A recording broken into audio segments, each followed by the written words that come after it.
ನಮಸ್ಕಾರ friends, quarterly result ಚಾನಲ್ಗೆ ಸ್ವಾಗತ.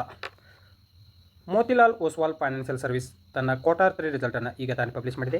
ಇದು ಕನ್ಸಲ್ಟೇಟೆಡ್ ಫೈನಾನ್ಷಿಯಲ್ ರಿಸಲ್ಟ್ ಆಗಿದೆ. ಇದು ಈಗ ಬಂದ ಕ್ವಾರ್ಟರ್ 3 ರಿಸಲ್ಟ್ ಕಾಲಮ್, ಇದು ಹಿಂದಿನ ಕ್ವಾರ್ಟರ್ 2 ರಿಸಲ್ಟ್ ಕಾಲಮ್, ಇದು ಹಿಂದಿನ ವರ್ಷದ ಕ್ವಾರ್ಟರ್ 3 ರಿಸಲ್ಟ್ ಕಾಲಮ್. ಇವೆರಡು ಕಾಲಮ್ ಹೋಲಿಕೆಗೋಸ್ಕರ ಕೊಟ್ಟಿದ್ದಾರೆ.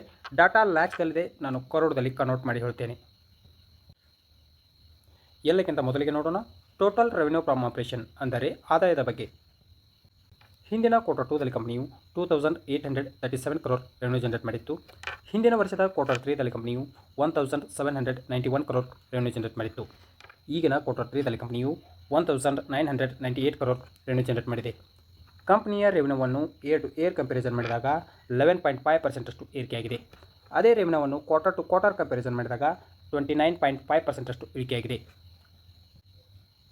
ನೆಕ್ಸ್ಟ್ ಪಾಯಿಂಟ್ ನೋಡೋಣ ಟೋಟಲ್ ಎಕ್ಸ್ಪೆನ್ಸಸ್, ಅಂದರೆ ಖರ್ಚಿನ ಬಗ್ಗೆ. ಹಿಂದಿನ ಕ್ವಾರ್ಟರ್ 2ದಲ್ಲಿ ಕಂಪನಿಯು 1395 crore ಖರ್ಚು ಮಾಡಿತ್ತು.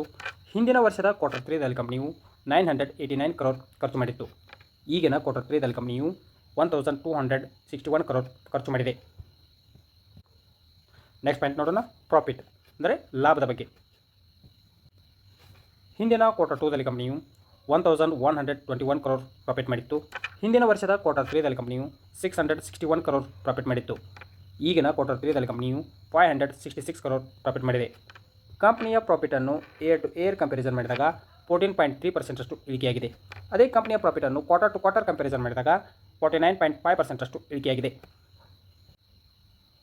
ನೆಕ್ಸ್ಟ್ ಪಾಯಿಂಟ್ ನೋಡೋಣ ಅರ್ನಿಂಗ್ ಪರ್ ಶೇರ್, EPS ಪ್ರತಿ ಶೇರಿಗೆ ಎಷ್ಟು ಗಳಿಕೆ. ಹಿಂದಿನ ಕ್ವಾರ್ಟರ್ 2ದಲ್ಲಿ ಕಂಪನಿಯು 18 rupees 74 paise. ಹಿಂದಿನ ವರ್ಷದ ಕ್ವಾರ್ಟರ್ 3ದಲ್ಲಿ ಕಂಪನಿಯು 11 rupees 12 paise. ಈಗಿನ ಕ್ವಾರ್ಟರ್ 3ದಲ್ಲಿ ಕಂಪನಿಯು 9 rupees 43 paise. ಕಂಪನಿಯ ಪ್ರಾಫಿಟ್ ಏರಿಕೆಯಾದಂತೆ EPS ಏರಿಕೆ ಆಗುತ್ತದೆ. ಅದೇ ಕಂಪನಿಯ ಪ್ರಾಫಿಟ್ ಇಳಿಕೆಯಾದರೆ EPS ಕೂಡ ಇಳಿಕೆ ಆಗುತ್ತದೆ. ಓವರಾಲ್ ಕ್ವಾರ್ಟರ್ ರಿಸಲ್ಟ್ ಬಗ್ಗೆ ಹೇಳೋದಾದರೆ ನೆಗೆಟಿವ್ ನಂಬರ್ ಎಂದು ಹೇಳ್ಬೋದು. ನೋಡೋಣ ಮಾರ್ಕೆಟ್ ಯಾವ ರಿಯಾಕ್ಷನ್ ತೋರಿಸುತ್ತೆ ಅಂತ.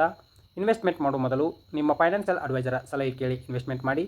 ವಿಡಿಯೋ ಇಷ್ಟವಾದರೆ ಲೈಕ್ ಮಾಡಿ, ಶೇರ್ ಮಾಡಿ ಮತ್ತು ಸಬ್ಸ್ಕ್ರೈಬ್ ಮಾಡಿಕೊಳ್ಳಿ. ನಮಸ್ಕಾರ.